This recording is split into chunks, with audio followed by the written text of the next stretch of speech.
안녕하세요. 얼마 전 자유의 몸이 된 30대 여성이에요. 솔직히 제가 다른 분들의 사연을 듣기만 했지, 이렇게 주인공이 되어 글을 쓰게 될 줄은 정말 꿈에도 몰랐습니다. 어딘가에라도 토해내지 않으면 화병에 걸려 죽을 것 같아요.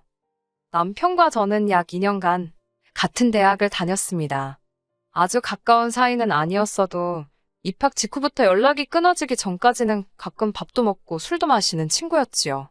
하지만 2학년 겨울방학이 끝나갈 무렵 남편은 소리 소문 없이 군대에 가버렸고 저 또한 다른 대학교로 편입을 결심, 학교를 자퇴했네요.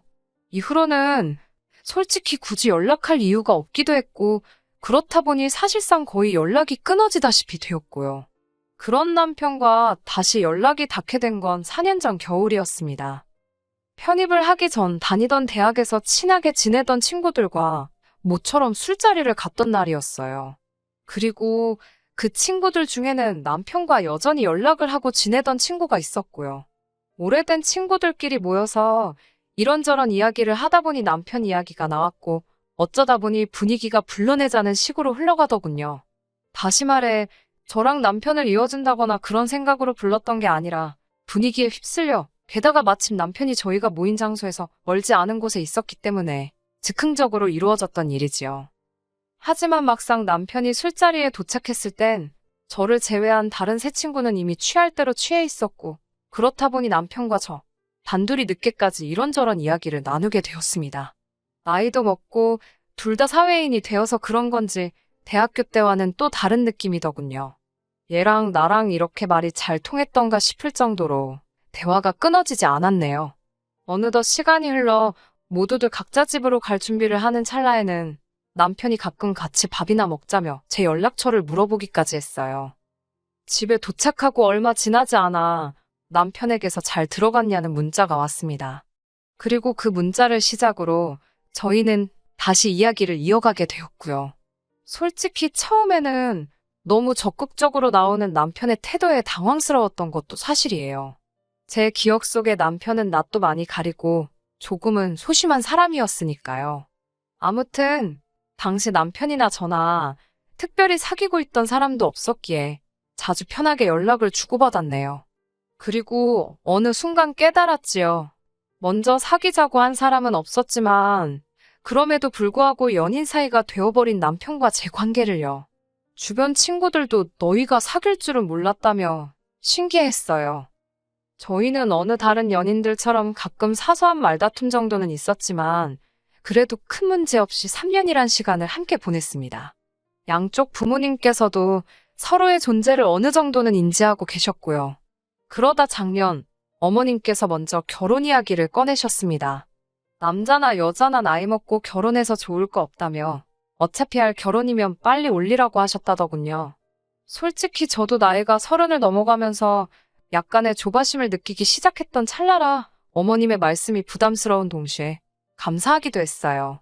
하지만 한편으로는 아쉬운 마음도 있었습니다.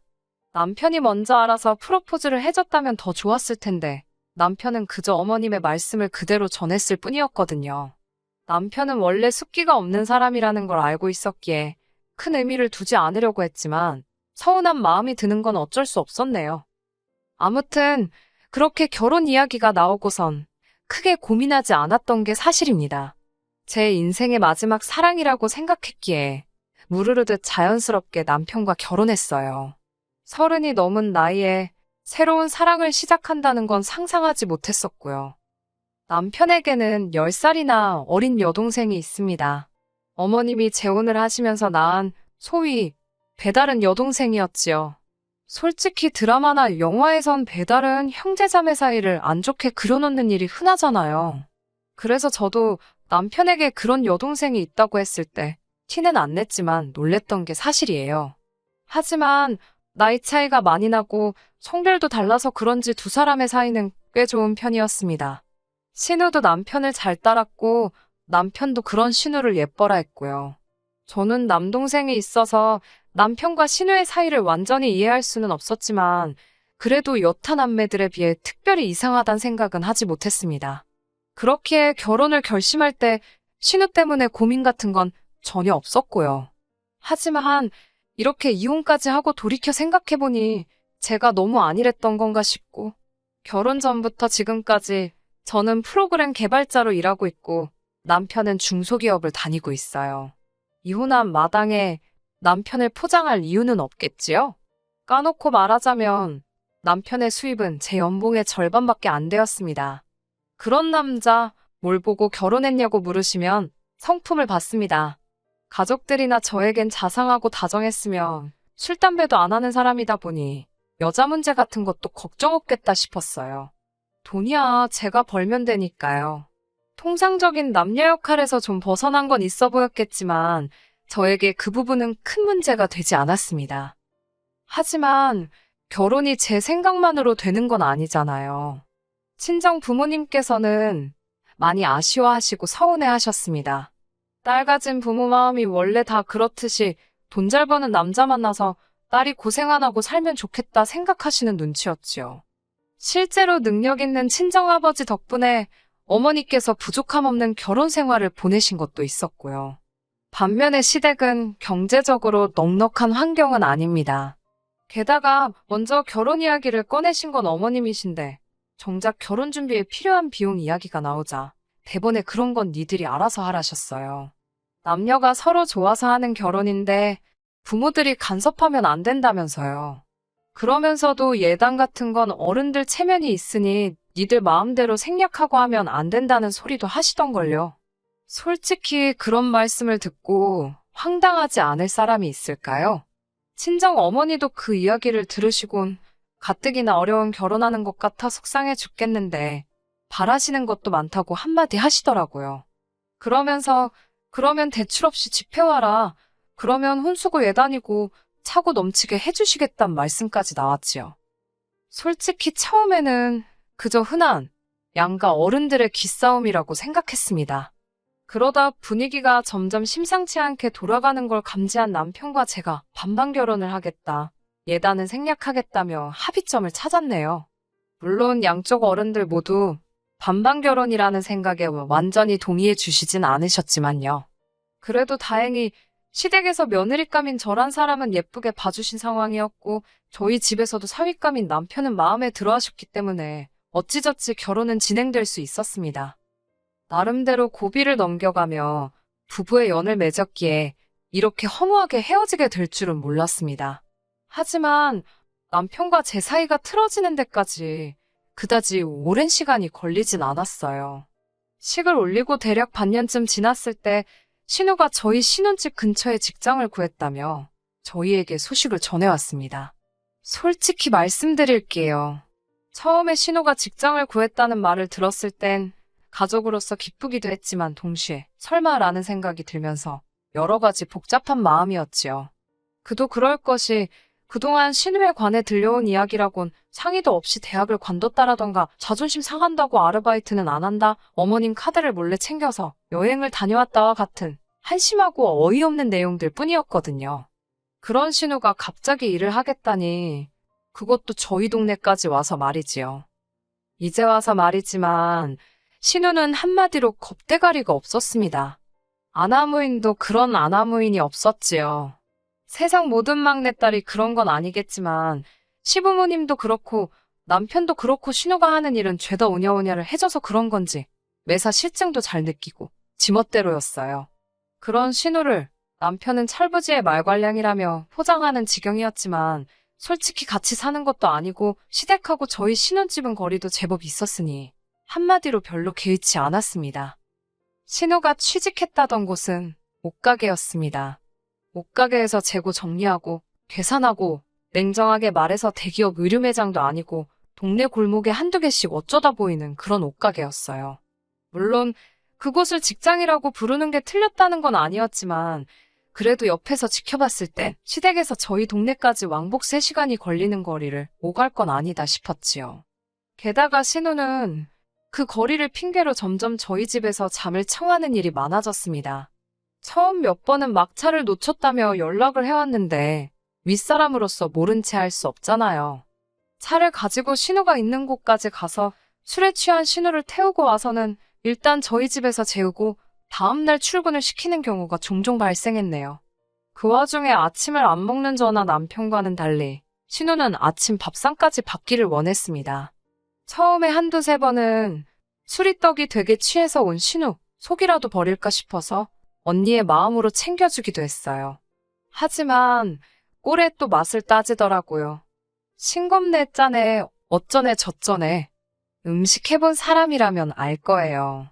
기껏 시간 들여 정성 들여 만들어놨는데 고맙다는 말은 고사하고 얼굴을 있는 대로 찌푸리면서 음식 가지고 품평해하면 정말 짜증나잖아요. 그럴 거면 지가 해먹지 싶고 두세 번 정도 그렇게 신우에게 욕 아닌 욕을 먹고 나니 밥이고 뭐고 차려주고 싶은 생각이 싹 사라지던걸요. 그래서 한 번은 나가서 사 먹고 출근하라 했습니다. 그러자 신우가 궁시렁궁시렁거리더니 저희 집 작은 방으로 들어가서는 저 때문에 속상해서 출근하기 싫다대요. 진심으로 욕 나올 뻔했는데 꾹 눌러 참았습니다. 그 와중에 상황을 지켜보던 남편까지 가세를 했습니다. 남편이 신우가 들어간 작은 방 앞에 서서는 다리를 동동 구르며 오빠라고 방문 한 번만 열어보라며 아주 애걸복걸을 하더라고요. 신우는 그런 남편 때문에 더 기고만장해져서 방에서 훌쩍거리고 있고 아주 가관도 아니던걸요. 제가 남편한테 언제까지 그러고 있을 거냐고 빨리 출근하라고 했습니다. 나도 출근할 거라고요. 그러자 남편이 저를 쳐다보면서 생각보다 냉정한 구석이 있답니다. 저도 지지 않고 남편에게 당신도 생각보다 우유부단한 면이 있다며 지금 술 먹고 남의 집에 와서 신세지곤 밥 안 해준다고 방에 들어가서 올 일이냐고 따졌습니다. 그러자 남편이 한다는 소리가 너는 내 동생이 남이냐고 내 동생은 너를 언니라고 믿고 따르는데 너가 그렇게 선을 딱 긋고 찬바람 불게 대하니 서운해서 저러는 거랍니다.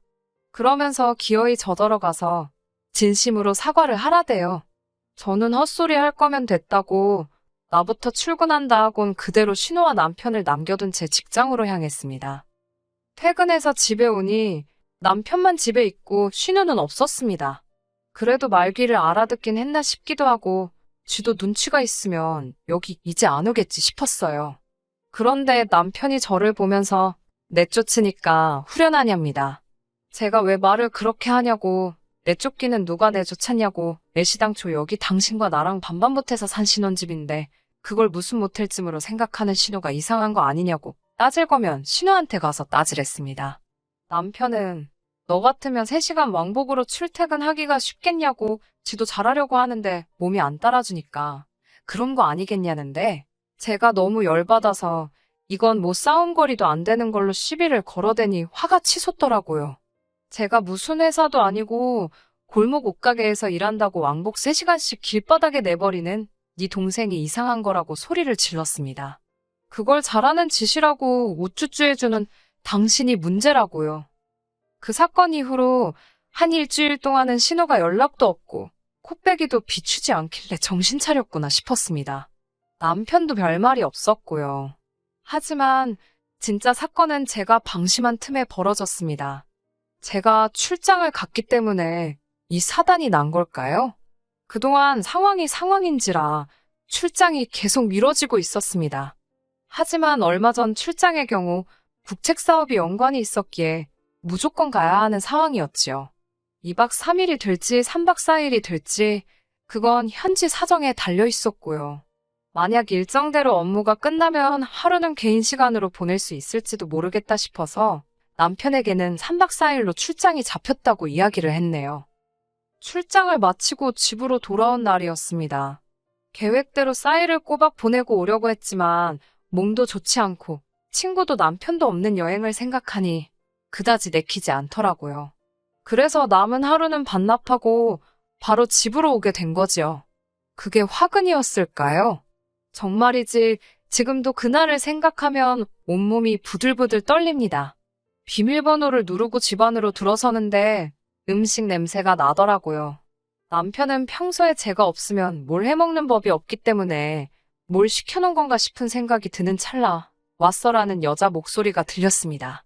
신우더라고요. 황당해서 주방으로 향하니 제 앞치마를 두르고 콧노래를 부르는 신우가 있는 거예요. 제가 아무 말도 안 하고 물끄러미 서서 신우를 보고 있었고 신우도 아무 대답이 없으니 의아했는지 아니면 저희 따가운 시선이 느껴지기라도 한 건지 뒤를 휙 돌아보더니 소스라치게 놀라던걸요. 들고 있던 국자를 놓치더니 언니 왜 벌써 왔냐입니다. 제가 지금 뭐 하는 거냐니까. 아니 그게 오빠가 혼자 저녁 먹을 거 생각하니까 마음이 쓰여서라고 말 같지도 않은 소리를 하는데 자세히 보니까 입고 있는 것도 제 옷이더라고요. 순간 소름이 쫙 끼쳤지요. 왜 내 옷을 입고 있냐 하니 그것도 자기가 옷에 모음식을 쏟아서 급한 대로 빌려 입었다는데 말 같지도 않았습니다. 게다가 도대체 내 집에는 어떻게 들어왔냐니까 우물쭈물거리더니 저희 남편이 비밀번호를 알려줬답니다. 여러모로 어처구니가 없고 이건 뭐 신우가 아니라 내연녀를 잡들이 하는 기분이었달까요? 그런데 곧 현관문 열리는 소리가 나더니 누가 왔냐는 소리와 함께 남편이 보였습니다. 남편도 저를 보더니 당황해서는 왜 벌써 왔냐고. 순간 너무 더럽고 끔찍한 생각까지 별의별 생각이 다 들었습니다. 안방문을 열어보니 어지러진 침대? 이건 뭐 남편이 혼자 그랬을 수도 있지요. 하지만 당시에 저는 이성적인 판단을 할 수가 없었고 지금도 진실은 그 둘만 알겠지요. 저는 너무 역겨워서 신우한테 당장 나가달라고 했습니다. 그러자 신우가 본색을 드러내더군요. 반반명의로 산 집인데 자기가 왜 나가냐입니다. 여기에 반은 오빠의 지분도 있으니 자긴 못 나간다고요. 남편도 저에게 무슨 생각을 하는 거냐면서 저더러 지금 제정신이 아닌 것 같답니다. 남매가 갑자기 쌍으로 저를 이상한 여자로 만들더라고요. 그러면서 남편이 이야기 좀 하자며 저를 방으로 잡아 끌고 들어갔습니다. 그러더니 한다는 소리가 갑자기 자기가 결혼을 해서 너무 서운해서 저러는 것 같다며 자기랑 제가 신우 좀 따뜻하게 대해주잡니다. 제가 따뜻하게 대해주자는 사람이 나 없는 날 골라서 여동생을 집에 들이냐 따졌어요. 너무 음흉하고 오해 사기 딱 좋은 짓을 왜 골라서 하냐고요. 그러자 그것도 다 저 때문이랍니다. 제가 하도 차갑게 구니까 신우가 기가 죽어서 못 온다나요? 어이가 없어서. 솔직히 바보 같지만 제가 이때까지도 이혼이나 그런 건 생각하지 못했고 진짜 화가 나지만 한 번 더 참아볼까 생각했어요. 남편과 대화를 끝내고 거실로 나가니 신우가 밥 먹자며 식사를 차려놨더라고요. 그런데 밥이 딱 2인분이 돼요. 제가 오늘 안 오는 줄 알고 오빠랑 지 것만 차렸다면서요. 그런데 그 태도가 말로 표현하기가 어렵네요. 빈정거림이 가득했달까요? 저도 그 꼴을 봐줄 성질이 못 돼서 제가 집주인이 왔으니까 객식구는 나가라고 그러면서 지갑에서 3만 원 꺼내줬습니다. 식사 준비하느라 고생했으니까 주는 팁이라고 했어요. 그러자 남편이 저더러 왜 이렇게 못되게 구냐입니다. 그러면서 얼굴이 울그락불그락 하는 남편을 문득 쳐다보니 이 인간은 지 동생 앞에선 그러니까 신우 앞에선 한 번도 내 편인 적이 없었다는 생각이 들더군요. 그러면 앞으로도 이 인간이랑 살면서 이런 더러운 기분을 몇 번이고 또 느낄지 모른다는 얘기기도 하잖아요. 저는 그렇게 네 여동생이 좋으면 쟤랑 살지 왜 나랑 산다고 그 난리를 쳤냐고 따졌습니다. 남편은 저더러 수준 떨어진다며 혀를 찾고 저는 비정상인 너나 잘하라고 비아냥거렸지요.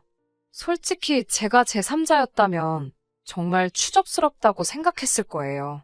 신우는 또 무슨 착한 척을 한답시고 이게 다 자기 때문이라며 자기만 사라지면 되는 거냐고 나오지도 않는 눈물을 무슨 마른 걸레 쥐어짜듯 짜내고 있고 진짜 이꼴저꼴 다 보기 싫은 게 이런 기분이구나 싶더군요. 결국 제가 양쪽 부모님께 이 모든 상황을 알렸습니다. 친정부모님 반응이야 당연히 미친남매라고 상종도 하지 말자며 난리가 나셨어요. 하지만 의외의 반응은 시댁이었습니다. 어머님께서는 남매가 우애가 좋아서 그런 걸 제가 예민하게 받아들인다며 제 탓을 하셨습니다. 하지만 아버님의 반응은 예상 밖이었습니다. 아버님은 정말 크게 화를 내셨는데 그건 바로 장가까지 간 자식이 왜 자기 딸을 오라가라 하냐 이거였지요. 그래서 곰곰이 생각해보니까 신우아버지 입장에선 남편이 당신 친아들도 아니고 솔직히 충분히 찝찝할 만 하잖아요. 그리고 알고 보니 신우가 정말 남자친구 하나 안 사귀고 내내 저희 남편하고만 붙어 지냈다더군요. 그 일로 아버님하고 남편 사이가 영 껄끄러웠던 모양이에요. 저야 가족 모임이 있다고 하면 그런가 보다 했지. 그게 신우랑 쇼핑 다니고 영화 보고 그러는 거라곤 상상도 못했었고요. 결국 남편은 아버님한테 뒤지게 얻어맞았고 저희 친정아버지도 죽이네 살리네 하시는 걸 제가 간신히 말렸네요. 결국 남편과는 이혼했습니다. 정확히 말하자면 혼인신고도 하지 않은 상태에서 이혼을 했네요. 법적으론 깨끗하겠지만 주변 사람들이 제가 결혼했던 걸 다 아는데 법적으로 깨끗한 게 뭐 얼마나 의미가 있겠어요? 여담이지만 아이러니하게도 저에게 진심으로 미안하다 한 사람은 아버님뿐이 없었다는 것도 웃기는 일이네요. 집은 주인하고 잘 이야기해서 다른 사람을 구해서 전세를 넘겼고요. 반반 결혼이었지만 남편과는 5대5가 아닌 7대3으로 해서 3만 돌려줬습니다. 남편이 뭐하는 짓이냐고 난리가 났지만 제가 법적으로 한번 지저분하게 끌어보겠냐고 하니까 깨갱하더라고요. 3년 연애의 끝이 이렇게 되니 허탈하고 허무하기도 하고 전후 사정을 다 알게 된 동기들은 뭐 그런 놈이 다 있냐면서 역겹다고 난리였지요. 후기라고 하긴 뭐하지만 대부분의 동기들이 남편하고는 손절한다며 어쩐 이유에서인지 저에게 알려왔네요. 손절을 하든 말든 모르겠습니다. 그냥 기분이 좋지만은 않아요. 왜 어른들이 정상적인 가정에서 자란 사람을 만나라고 하는 건지 이번 일을 통해서 좀 알 것 같기도 하네요. 끝까지 들어주셔서 감사합니다. 오늘의 사연은 여기까지입니다. 구독과 좋아요, 알람 설정 부탁드리고 더 좋은 사연으로 다시 찾아뵙겠습니다. 감사합니다.